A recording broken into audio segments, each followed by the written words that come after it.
Hello my love bugs, I am back with another video. Aren't you proud of me?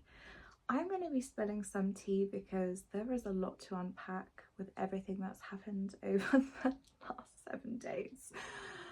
Okay, so I went to the Southampton game on the weekend. I usually go with my friend John. We met whilst I was doing 5 marathons in 5 days for a children's charity in Southampton and Exeter. And we were together on the last day, and ever since we have been very good friends. Shortly before the game, John couldn't make the game, so I was a little bit on edge and I was running late. He reassured me that his friend, who I've met a few times now, and he's a really nice guy, I won't say his name in case he doesn't want to be involved, he let me know that I will be looked after by him. So I felt better. I turned up to the game. I'm in the standing area, so it's this new stadium area in St Mary's, and basically everyone stands. And I was on a row of just one seat, so like this.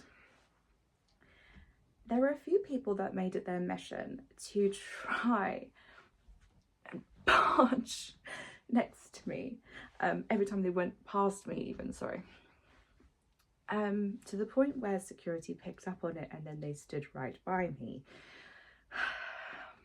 So that was making me a little bit on edge.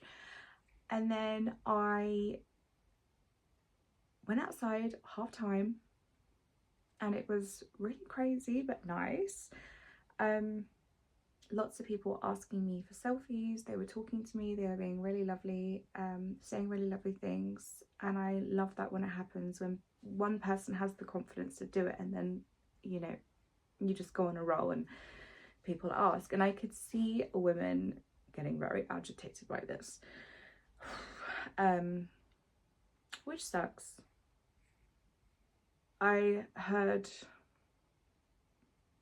a few nasty things being said about me. People were asking if I was okay. I was fine. Kind of used to it by now, unfortunately. And I then said to my friend, I would need the toilet, so do you mind waiting outside for me? And he said, yeah, of course. So we went inside, went to the toilets. I go inside the cubicle to do my business, and 2 women come in.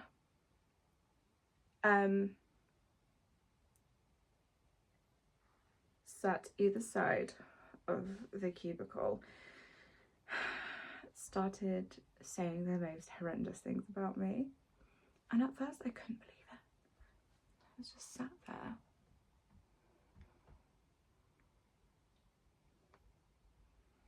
just like that, thinking, is this actually happening? I've never ever experienced something like that before.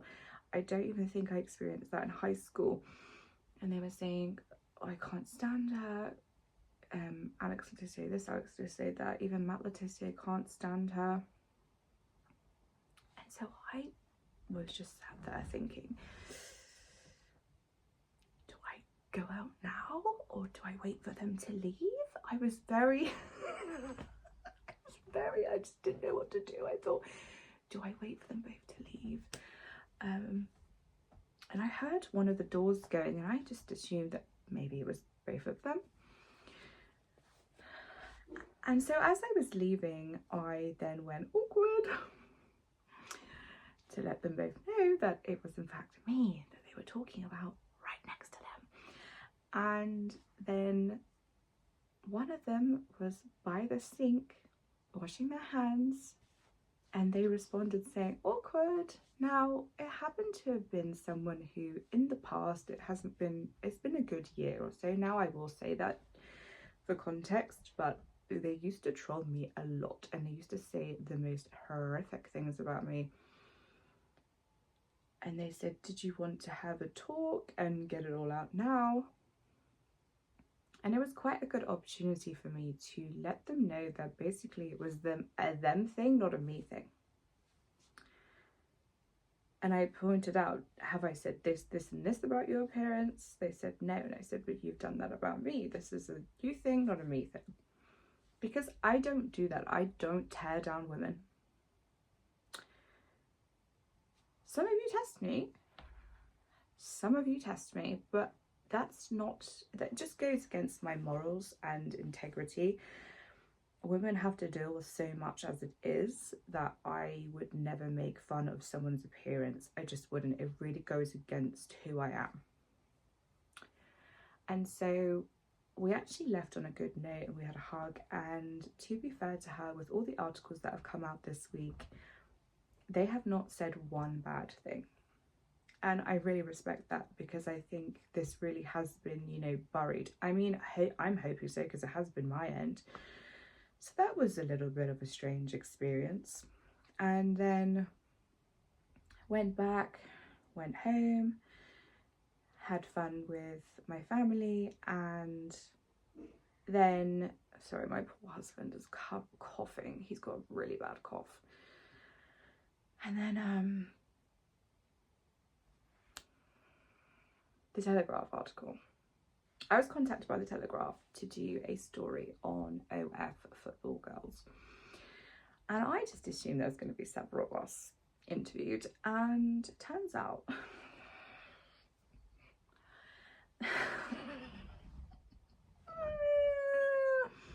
it's me. Which, you know, I don't mind.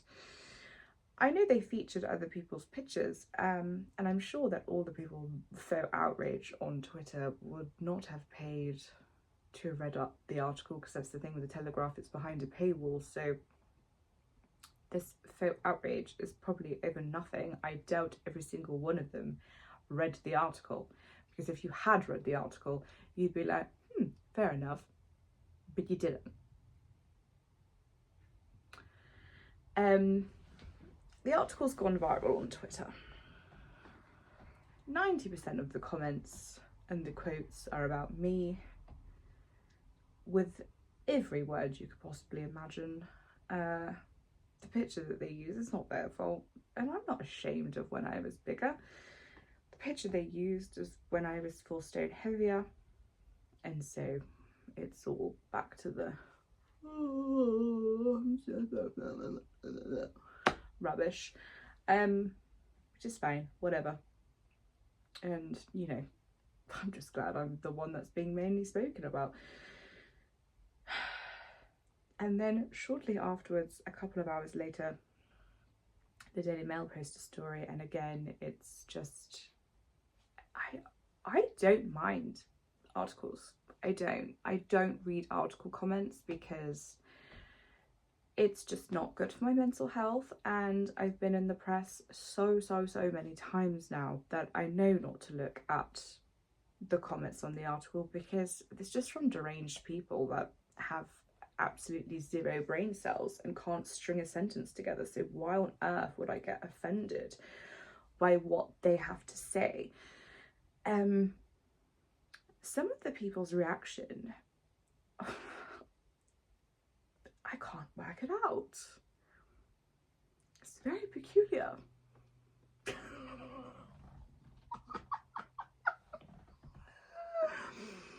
It's very strange. I don't even think I've spoken about the article online as much as someone else. You do you. But anyway, Tom's a really lovely man, and from what we've spoken and we've texted a little bit afterwards, I think he's really sound. And I won't say whatever family member, but there's a family member who is a Southampton fan, and yeah, just comes across as a really lovely man. And we were proper cackling on the phone at one point with the last bit of the article, so I'm really glad that we did that. And I just thought, gosh, Telegraph, how demure, how fancy, going up in the world. And then obviously Daily Mail straight afterwards. So it's crazy to me, and I'm actually really proud of myself for, one, how I deal with all the comments, 2, I've never pulled a crazy stunt in my life, and still I get so much attention. I don't have to pretend to be pregnant. I don't have to do anything outrageous. It's just loving life. And I've always said this, and I think it's true. I am the most popular, unpopular creator because my following might not match other people's, but the stats don't lie. There's a reason for why I'm in the press every 2 to 3 weeks.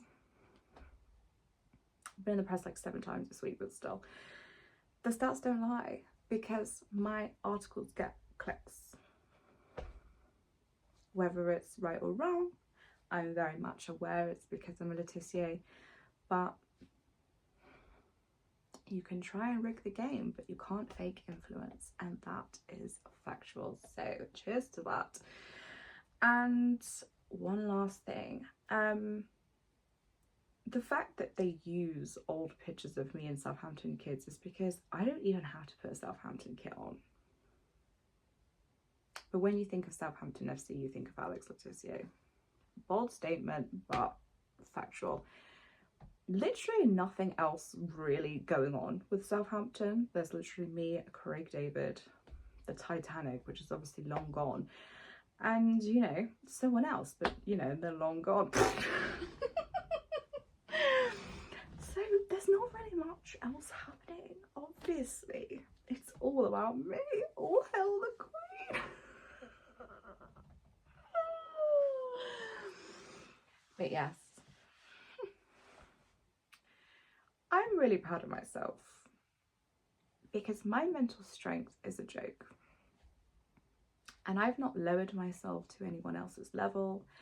I have not behaved very strange online.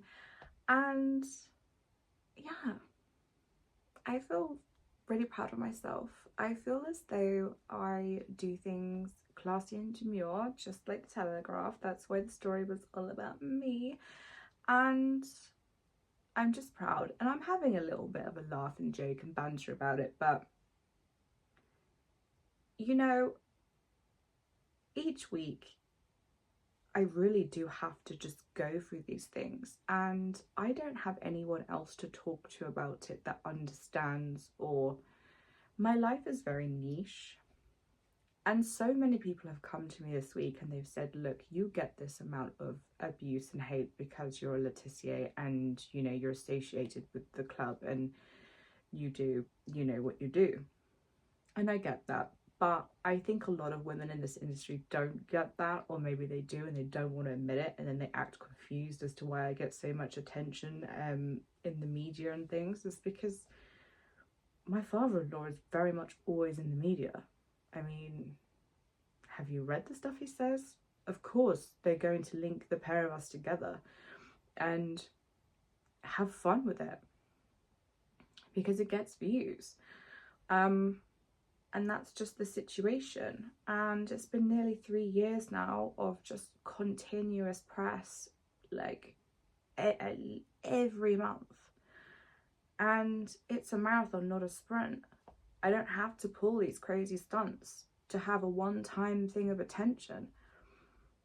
So say what you want about me, but I feel very, very, very proud of myself.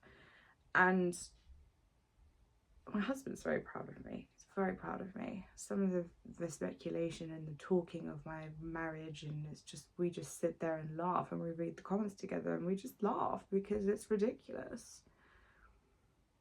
It's ridiculous.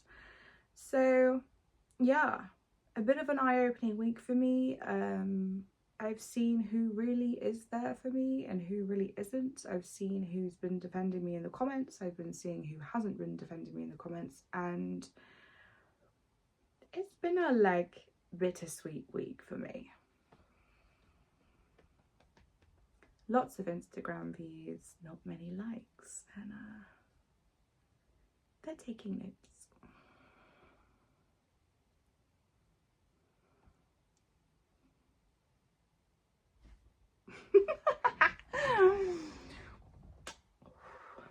Lots of love.